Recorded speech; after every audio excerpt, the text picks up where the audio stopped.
이제 아부라는 아버지라는 단어를 먼저 우리가 알고 있지만 한번 천천히 볼게요. 파테르가 히브리어로 아부예요. 헬라어로는 아버지 파테르. 히브리어는 아부죠. 아부가 알레프와 베이트로 합성된 단어죠. 알레프는 알파벳 맨 앞에 있는 단어.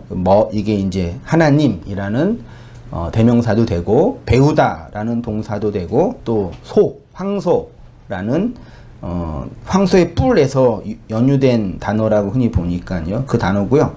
그다음 베이트는 이게 이제 성전 혹은 뭐 집, 전치사로 보면은 어디 안에 동사로 사용이 되면은 성전, 집을 짓다 등등으로 사용이 됐습니다. 그래서 아부라는 단어를 이제 직역을 하면 뭐 하나님의 집 혹은 배움의 집 혹은 소의 집, 소의 집, 황소의 집이라는 의미로 번역할 수가 있겠죠. 그리고 베이트는 집이라는 개념인데 구약에서는 성막, 성전으로 시작해가지고 하나님의 나라, 신약에 와서는 천국의 개념으로 확장돼서 요 베이트가 설명이 되었어요.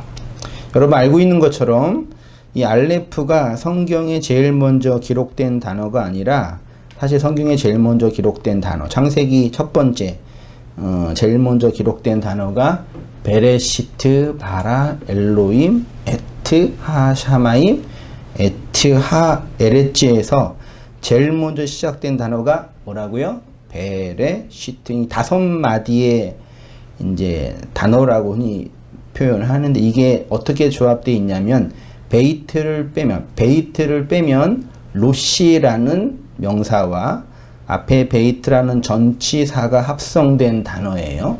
로시는 뜻이 뭐예요?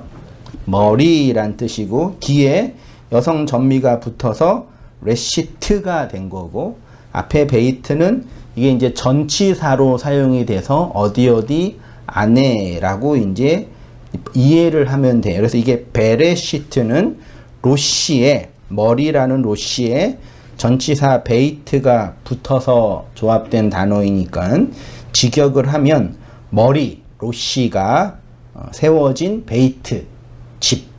그게 뭐라고요? 베레시트예요. 요거를 영어 성경은 어떻게 번역을 했어요? In the beginning. 그래서 요거를 어떻게 시작 안에서 직역을 하면 그 정도 되나요? 시작으로. 예. 비긴을 시작 안에서 시작으로 뭐 이렇게 그죠? 어떤 그 창조의 시작으로 이제 이해를 하지요. 또 번역의 역사를 좀 보면은 좀 다룰 수 있는데 거기까지는 못 보면 아무튼 in the beginning이라고 영어 성경을 번역을 했고, 한자 성경은 뭐로 번역했어요? 요거 태초, 요 태자가 클 태자잖아요. 그 초는 처음, 그러니까 큰 시작 혹은 위대한 시작. 그러니까 창조라는 하나님의 그 위대한 시작으로 한자가 번역을 했어요. 그래서 태초라는 개념을 자연스럽게 시간의 시작 정도로 받아들여서 한글 성경도 한자 음역 그대로 받아들여 가지고 태초에 하나님이 천지를 발아 창조하셨습니다 라고 번역해서 받아들이고 있는 거죠. 근데 요거를 태초라고 번역을 하는 거는 물리적 공간적 창조로 이 베레시트 바라를 본 거죠. 근데 사실을 창조로 본다면 바라라고 하면 맞는데 이 바라가 창조인데 그 앞에 베레시트가 있어요. 이 베레시트를 태초라고 번역하면 사실 좀 오해의 소지가 있죠. 근데 그럴 수밖에 없죠. In the beginning 뿐이 없겠죠. 뭐 어떻게 번역하겠어요? 히브리어 문자자로 되어 있으니까요. 다시 오셔서 그러니까 태초라고 번역된 베레시트는 물질 세계의 창조와 시간과 공간의 시작의 개념이 아니다라는 얘기죠. 그러니까 창세기 자체가 물질 세계의 창조를 설명한 부분이 아니니까 그거는 오늘 우리가 지금 나누고 있는 것처럼 7마디의 7날의 언약에 관한 말씀인 거니까. 다시 번역하면 여호수아에서 여호수아와 그 백성들이 여리고성을 몇 번 돌았어요? 7일 동안 7번, 6일 동안 7번, 7일째 7번 돌았죠. 그러니까 여리고성을 7번 돌아서 여리고성을 무너뜨려서 가나안 땅을 정복의 시작이 된 것처럼 베레시트의 7날의 창조는 그렇게 우리를 하나님의 언약으로 완성하는 스타우로스의 사건에 대한 표상이고 예표인 거다라고 보면 돼요. 그냥 쉽게 말하면 이 베레시트로 시작되는 7날의 창조는 하나님의 무슨 사건이라고요? 스타우로스 사건이다. 그러니까 구원의 사건이다. 그것이 또 계시록에 가면은 7 대접, 7 나팔, 7 영 등등으로 설명돼서 하나님의 나라가, 그러니까 지난주에 살펴봤던 것처럼 계시록의 7 나팔, 7 인, 7 나팔, 7 대접이 다 부어지면은 뭐가 무너져요? 바벨론 성이 무너지죠. 그래서 새하늘과 새 땅이 20장에서 세워지잖아요. 똑같은 거라는 얘기예요. 창세기의 이야기, 계시록의 이야기, 가운데 있는 스타우로스나 이스라엘 백성의 이야기가 다 하나님의 백성을 당신의 언약으로 7마디의 말씀, 7날의 창조를 통해서 언약으로 세우는 사건이란 얘기고, 이 이야기는 결국 누구에 관한 이야기예요? 우리 안에서 일어나는 베레시트에 관한 이야기니까 이 성경책을 우리 이야기로 잘 읽어내면 누구에 관한 이야기인 거예요? 나에 관한 이야기고 나의 구원에 관한 이야기니까 이렇게 설명할 수 있을까? 나의 또 다른 의미에서의 구원에 관한 일기장. 일기는 개인의 이야기를 쓴 거죠. 지극히 주관적인 거잖아요. 그런 주관적인 개념이 아니라 나에 관한 이야기를 쓴 책으로 읽혀지는 거죠. 그게 이제 걸어 다니는 성경, 워킹 바이블 말씀들이라고 표현하는 거죠. 그러니까 성경을 읽을 때 그게 내 밖에 있는 어떤 대상의 이야기에서 내 안으로 들어오는 나의 이야기로 해석되어지지 않으면 이 성경에서 설명되고 있는 하나님과 하나님에 대한 다양한 상징들은 내 밖에 있는 상과 우상이 될 수밖에 없는 거죠. 그래서 어떻게 해야 돼? 예배를 하면서, 그거 이제 소위 말해 이제 외적인 예배라고 표현하는데, 밖에 있는 것들을 예배하면서 그 안으로 들어가는 거죠. 그게 성막과 성전 안에서 들어가는 이야기라고도 누누이 제가 자주 말씀을 드렸던 거죠. 아무튼 이 베레시트는 그렇게 물질 세계의 창조와 시간, 공간에 관한 그 이야기가 아닙니다. 하나님의 영원한 언약으로 그리스도가 머리를 둔 집에 관한 말씀이 베레시트죠. 성경의 첫 5마디의 문자인 베레시트는 하나님의 묵시와 영원한 경륜이 역사 안으로 시작되는 관문과 같은 문자예요. 따라서 우리는 하나님의 역사의 개념을 정의할 수가 있는데, 그건 뭐냐면 인간의 역사의 개념을 정리할 수가 있는데, 인간의 역사란 자신들이 주체가 되어서 진보하는 어떤 과정이 아니라, 그러니까 하나님 없는 이 땅에서 파라디아스, 낙원을 실현하고자 하는 모든 인생 군상들의 역사에 관한 관점은 태보예요, 진보예요?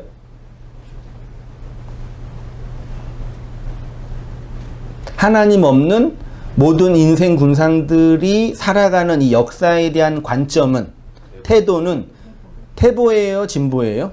아니, 사람들이 생각할 때 이 역사는 태보한다고 생각해요, 진보한다고 생각해요? 문제 핵심을 아시겠죠? 사람들은, 보편 인생들은 자신이 살고 있는 이 세상은 발전하고 있다라고 굳게 믿고 있어요. 그렇죠? 그렇게 발전해 가면은 이 세상은 낙원이 된다라고 믿고 있어요. 그래서 기술의 발전, 문명의 발전 등등 얘기하잖아요. 실제로 인간 문명은 진보하지 않아요. 퇴보하지도 않아요. 오히려 태고적 모습 그대로 있을 뿐이에요. 그러니까 어떤 사람은 퇴보한다고도 말하는데, 저는 그렇게 생각이 안 들어요. 그러니까 성경을 보고 역사를 공부하고 또 철학도 공부해 보니까 인간은 항상 언제나 그대로. 그 모습 그대로 마음에 있는 상태가 투영된 거예요. 이 세상은. 그래서 공포 영화를 막 보면은 막 사람을 죽이고 누구를 막 깨물고 막 죽이고 막 하는데 나중에 이제 결론은 뭐예요? 그 사건, 끔찍한 사건이 어디에 일어난 거예요? 내 마음속에서 일어난 것들 그린 거 뭐 그런 이야기를 많이 있거든요. 아무튼 이 역사는 인간의 마음 안에서 일어나는 것들에 대한 투영인 거죠, 사실은요. 그래서 발전하는 것도 아니고 후퇴하는 것도 아니고 언제나 그 마음에 대한 투영에 불과한 거죠. 근데 사람들은 이 인간의 역사, 자신들의 역사는 자신들이 주체가 되기 때문에 진보하고 발전하고 있다라고 믿고 있죠. 그렇죠? 예.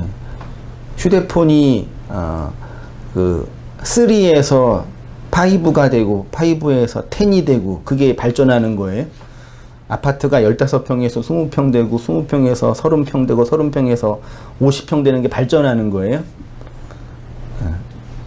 그런 게 발전하는 거예요. 그 정도 발전을 발전이라고 사람들은 생각하죠. 옛날에는 부산 가는데 뭐 한 달 걸렸는데 지금 그 다음에 발전해가지고 뭐 하루 걸리고 그 다음에는 2시간이면 가고 그게 발전하는 거예요. 그걸 사람들은 문명의 발전이라고 생각하는 거죠. 진보하는 과정이 아니라 하나님의 묵시가 펼쳐지는 시간과 공간으로 그 핵심은 그리스도가 어떻게 교회의 머리가 되는지를 보여주는 교보제에 불과한 거죠. 그러니까 이 역사는 묵시에 의해서 언약된 하나님의 사건들이 나타나고 실현되는 거예요. 그러면 성도는 묵시를 통해서 하나님의 언약을 발견하면 이 역사 안에서 하나님의 언약이 어떻게 실현되는지를 보겠네요. 그렇죠? 그게 뭐예요? 딱 눈에 보이게 드러난 게 스타우로스인 거죠. 그래서 신학에서 아무리 신학이 타락을 했고 신학이 왜곡되고 왜곡적으로 발전했다 하더라도 신학자들이 계속 말하는 게 뭐냐면 성경과 역사는 무슨 뭘 중심으로 보라 그래요? 십자가 중심으로 보라 그래요. 그렇게 가르쳐요, 지금도요. 이 역사와 성경은 십자가 중심으로 봐야지만 해석이 된다 그래요. 그렇게 말한다니까요. 신학자들이요. 그렇게 보지 못하니까 문제인 거죠. 그래서 이 역사 속에서 많은 사람들은 묵시의 내용인 아브, 하나님의 집, 그 아버지를 보여주세요 라고 하는 거죠. 그 교보제로 사용된 사람이 빌립이에요. 네, 그렇죠. 요한복음 14장 6절이야. 예수께서 이르시되, 이거는 도마에게 한 말이죠. 내가 곧 길이요 진리요 생명이니 나로 말미암지 않고는 아버지께로 올 자가 없느니라. 너희가 나를 알았더라면 내 아버지도 알았으리로다. 이제부터는 너희가 그를 알았고 또 보았느니라. 8절 빌립이 이르되 주여 아버지를 우리에게 보여주옵소서. 그리하면 족하겠나이다. 예수께서 이르시되 빌립아 내가 이렇게 오래 너와 함께 있으되 내가 나를 알지 못하느냐. 나를 본 자는 누구를요? 아버지를 보았거늘 어찌하여 아버지를 보이라 하느냐. 이걸 이제 흔히 이제 신학에서는 뭐 성부, 성자, 성령, 삼위일체의 개념으로 이해하는, 그렇게 보지 마시고요. 그거는 나중에 이제 신학자들이 설명한 거고, 구약부터 그 설명된 아브, 하나님의 그 집이 머리를 둔 집으로 발전하여 어떻게 영으로 우리에게 전가되었는지를 우리가 확인해야 되는 거예요. 그 다음에 삼위일체는 신학적인 어떤 논의와 논쟁에서 나오는 인간들의 표현인 거니까 그것을 뭐 알 필요가 없다는 얘기가 아니라 그 틀로만 보면은 요걸 뭐 삼위일체가는 이렇게만 본단 말이에요. 근데 아브라는 개념으로, 하나님의 집이라는 개념으로, 그리스도 로시가 머리를 둔 집이라는 개념으로 보면은 또 다르게 보이는 거죠. 예수님이 뭐라고 지금 하시냐면 나를 본 자는 아버지를 보았거늘 이라고 하죠. 나를 본 자를 다른 말로 하면 나로 본다. 나로 누구를 봐요? 아버지를 본다. 그러니까 지금 육체로 있는 예수로 눈에 보이는 그러니까 아버지는 눈에 안 보이니까 눈에 보이는 예수로 아버지를 본다. 그 얘기예요.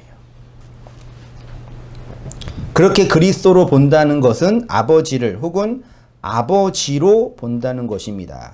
아버지가 뭐라고요? 아브. 하나님의 집. 그러면 눈에 보이는 그 그리스도를 하나님이 그리스도로 머리를 둔 집으로 보면 그 안에 있는 누구를 본다고요? 아버지를 본다고요. 근데 그게 또 어디에서 나타나요? 그리스도가 머리를 둔 집이 어디예요? 교회잖아요.